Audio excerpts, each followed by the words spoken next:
Plumbing স্যানিটারির পক্ষ থেকে আপনাদের আমি শুভেচ্ছা জানাচ্ছি। নতুন একটি কাজ আমরা শুরু করতেছি আর কি মেজারমেন্ট করব, সেটি আপনাদের দেখানোর চেষ্টা করব। এই বাথরুমের মধ্যে হচ্ছে আপনার প্রথমত আমি দেখাই শুরু থেকে। এটা হচ্ছে দরজাটা আপনার ডান পাশে চাপতেছে ওয়ালের সাইড, ঠিক দরজা বরাবর এখানে হবে একটা প্যান, এখানে একটা প্যান হবে, এরপরে এই পাশে হবে একটা হাইকমোড, এখানে হবে হাইকমোড। স্পেসটা আপনাদের দেখাই, স্পেসটা এরকম, আপনি এখানে হচ্ছে প্যান, এই পাশে হচ্ছে হাইকমোড।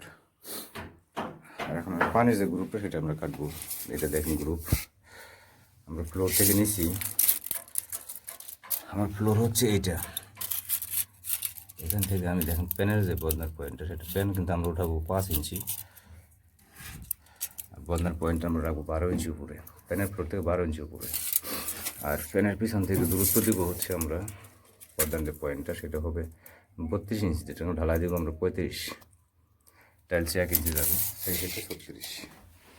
আর এই পাশে যে হাইকমোড লোডানোর যে পয়েন্টটা সেটা কিন্তু আমরা দেখে নিচে নামাই দিচ্ছি, নিচে ফ্লোর থেকে 2 উপরে মানে 6 ইঞ্চি উপরে আছে পয়েন্টটা, কারণ প্লাস্টিকের মধ্যে না বাজে এই জন্য আমরা নিচে নামাই দিয়েছি। আর এটা হচ্ছে হ্যান্ড পুশের পয়েন্ট, যেটা আর কি হ্যান্ড পুশের পয়েন্টটা হবে 12 ইঞ্চি উপরে ফ্লোর থেকে। আর পিছন থেকে আমরা একই মাপে রাখবো, 32 ইঞ্চি দেওয়া আছে। আর শাওয়ারের এরিয়াটা আমরা বাদ রাখছি, দেখেন এখানে ধরেন 36 ইঞ্চি পিছনে আমরা কমোড এরিয়াটা বাদ রাখছি। আর এই পাশে হবে বেসিন এরিয়াটা আমরা বাদ রাখছি, এখানে দেখেন 2 ফুট 24 ইঞ্চি। এরপরে যে জায়গাটা আমরা পাইছি মাঝখানে, আমরা জায়গা পাইছি 32 ইঞ্চি। শাওয়ারটা কিন্তু দেখেন আমরা 16 ইঞ্চিতে রাখছি সেন্টার, বাম পাশে বেসিন, ডান পাশে হাইকমোড, মাঝামাঝি যে স্পেসটা আমরা পাইছি সেটা 32 ইঞ্চি, তার মাঝখানে আমরা শাওয়ারটা দিচ্ছি আর কি। তো এই হচ্ছে এই বাথরুমের মেজারমেন্ট। ওই পাশে আরেকটা আছে কমন বাথরুম, সেটা আমরা যাচ্ছি। ঠান্ডা করার কোনো সিস্টেম নাই এখানে, নর্মালি সব কিছু।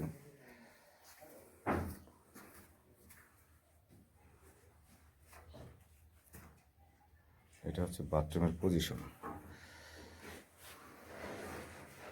ঢোকার পরে এটা হচ্ছে আমার বাম সাইড, বাম পাশে হচ্ছে আপনার বেসিন, তারপরে শাওয়ার, তারপরে হাইকমোড, এই পাশে হচ্ছে আপনার প্যান। বাথরুমটা আমি দাঁড়িয়ে আছি, এটা দরজা হচ্ছে উত্তর পাশে। এটার প্রস্থ হচ্ছে 6.5 ফুট এবং লম্বা আছে 7.5 ফুট।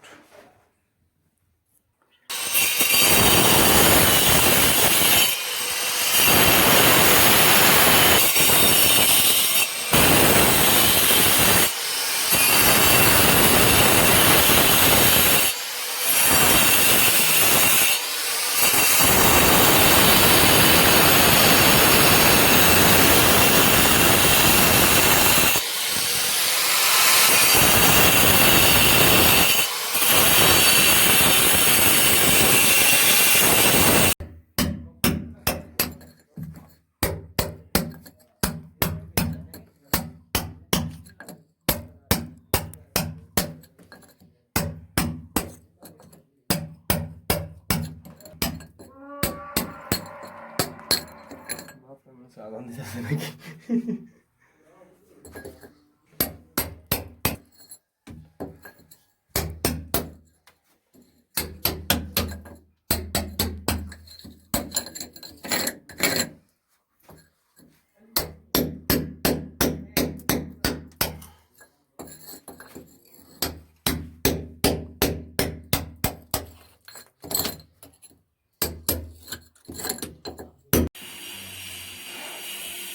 আমাদের এই পাশের বাথরুম, মাস্টার বাথরুম যেটা, সেটাকেও কিন্তু শেষ আমাদের কাটা। এখানে হচ্ছে বেসিন, এটা হচ্ছে শাওয়ারের।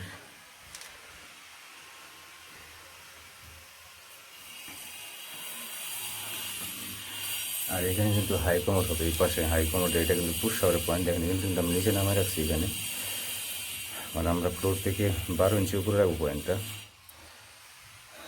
এই পাশে সেম একই। প্লাসের যে পয়েন্টটা রাখবো আমরা লো ডাউনের, সেটা কিন্তু দেখেন এখানে ফ্লোর থেকে আমরা 2 ইঞ্চ উপরে রাখতেছি পয়েন্ট এখানে, যেন প্লাস ট্যাঙ্কে কোনো বাধা সৃষ্টি না করে।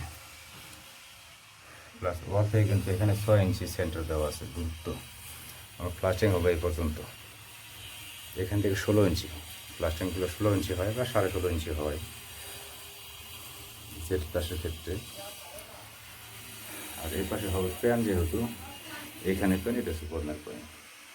আমরা প্যানের হাইটটা দেবো ফ্লোর থেকে 5 ইঞ্চি, 5 ইঞ্চি থেকে তারপরে 12 ইঞ্চি উপরে থাকবে কর্নার পয়েন্ট, মানে 17 ইঞ্চি উপরে আছে আমাদের রুটটা এটা। যার কারণে আমরা এখানে পয়েন্টগুলো নিচে নামানো লাগছে আর কি। হ্যান্ড পুশের পয়েন্ট তো ফ্লোর হবে, যেহেতু যে গোসলখানার যে ফ্লোর সেটাই হবে, এখানে উঁচা হবে না, শুধু প্যানেরটা হবে 5 ইঞ্চি হাইট। তো আমরা 3/4 পাইপ দিয়ে কনসিল ওয়ারিং করবো, এবং সোয়ারেজ বা ওয়েস্ট যে লাইনগুলো সেটা কিন্তু আমরা 4 ইঞ্চিতে করবো। আর বেসিনের আউটপুট করবো হচ্ছে 50 mm, মানে 2 ইঞ্চি পাইপ দিয়ে। আর মেজারমেন্ট আরেকবার বলি, এটা হচ্ছে আপনার বাথরুমের পজিশন, এটা দরজা, বাথরুম দরজা থাকবে এইদিকে। আমি বাম পাশ থেকে শুরু করি। এইখানে হচ্ছে আমার বেসিন, এখানে কিন্তু আমি বেসিনের এরিয়া বাদ রাখছি, দেখেন 2 ফুট, এই ওয়াল থেকে 2 ফুট এরিয়া বাদ। এরপরে আসে এই পাশে হাইকমোড কিন্তু আমি 34 ইঞ্চি বাদ রাখছি এরিয়া। এরপরে আমরা মাঝখানে জায়গা পাইছি বেসিন এবং কমোড এরিয়ার পরে 32 ইঞ্চি, আমরা কিন্তু 16 ইঞ্চি সেন্টারে শাওয়ারের পয়েন্টটা করছি। এখানে আপনার এখানে হবে হাইকমোড, আর এই পাশে হবে প্যান। এই হচ্ছে আজকে আমাদের মেজারমেন্ট এবং কাটাকাটি। এখানে 3 সিট বাড়ি, যদিও হাফ বিল্ডিং, একটা মাস্টার বেডরুম, একটা কমন, আর একটা কিচেন। তবে কাজটা সম্পূর্ণ নর্মাল, ঠান্ডা গরমের কোনো অপশন নাই এখানে। ঠিক আছে বন্ধুরা, সবাই ভালো থাকুন।